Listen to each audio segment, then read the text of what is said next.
Welcome to Easy Driver, the most reliable source of automotive information on YouTube. Please like, share, comment and subscribe. When you look at a car, you usually see its price, design, and fuel economy. What you rarely see is its life cycle environmental impact, the hidden story from the first piece of metal to the last bolt recycled. Life cycle impact means the total footprint of a car, from mining materials, to building and shipping it, to years of driving, to recycling or scrapping at the end. Every step uses energy, water, and resources, and every step adds to climate and pollution problems. Japanese brands like Toyota, Honda, Nissan, Mazda, and Subaru are known for reliability and hybrids. In 2026, they are under growing pressure to prove their green claims with hard data, not just marketing lines. New rules, better tracking tech, and AI tools are now changing how we measure the real footprint of Japanese cars. What life cycle environmental impact tracking for Japanese cars actually means. Life cycle tracking sounds complex, but the idea is simple. Instead of asking, how clean is this car on the road? The question becomes, how clean is this car from start to finish? For a driver, that means the car is no longer judged only by fuel economy or electric range. The impact of steel, batteries, electronics, and factory power also counts. A small, efficient car built in a high-carbon factory can sometimes have a bigger footprint than expected. For Japanese brands, life cycle tracking in 2026 is a way to turn long-time strengths into proof. Their focus on quality, durability, and hybrids can show up as lower emissions over many years of use. Data connects the dots. From factory to scrapyard, the full life of a Japanese car. A car's life starts before the first bolt is tightened. Mines dig up iron ore, bauxite for aluminum, and lithium and other metals for batteries. That raw material is turned into steel, aluminum sheets, and battery cells. Each step uses power and creates emissions.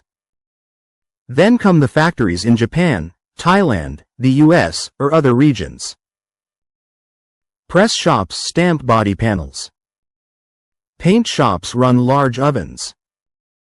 Robots weld and assemble. Energy use, paint chemicals, and waste all add to the footprint. Finished cars are shipped on large car carriers or trains and trucks. After that, years of driving begin.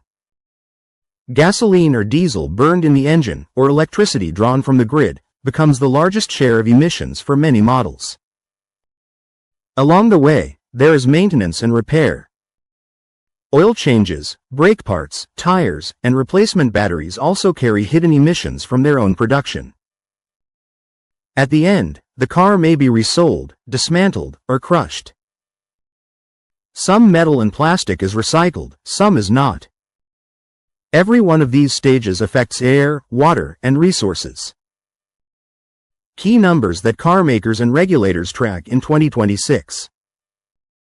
To keep all this clear, regulators and car makers in 2026 use a few key numbers that you may start to see in brochures and on websites. Here are the main ones.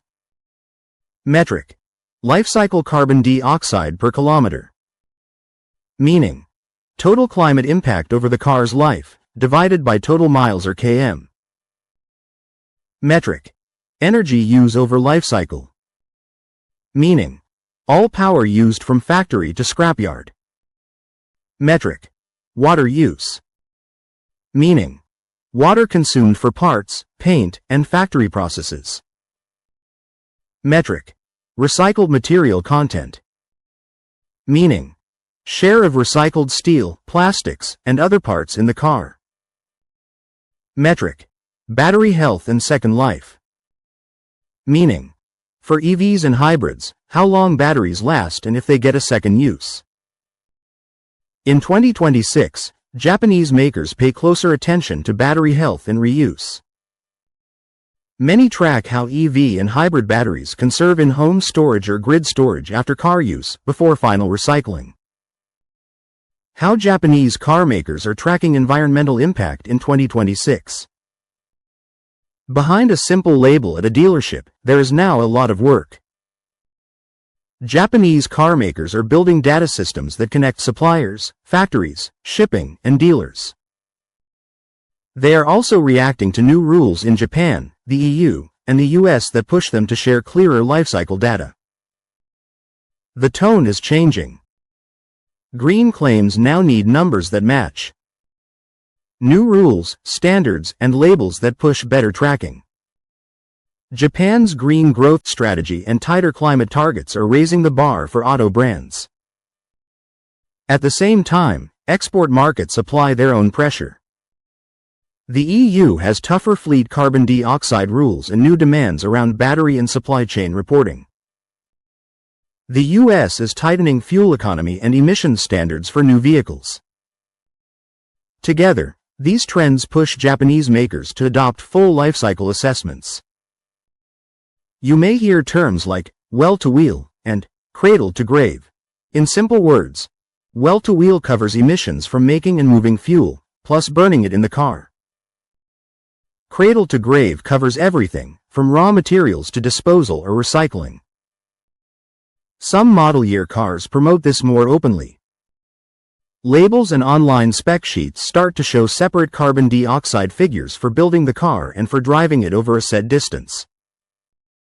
Using digital twins, sensors, and AI to follow a car's footprint. Factories now use dense networks of sensors and smart meters to track how much power, gas, and water each line uses. A paint line in Aichi, for example, may know in close to real time how many kilowatt hours and how much gas it uses per car. This feeds into digital twins, which are virtual versions of the factory or of a car model. Engineers can test changes, like a switch to lower carbon steel or a new paint process, and see how it affects lifecycle numbers before they invest. Please comment, like, share, and subscribe for more automotive information like this. Thank you for watching.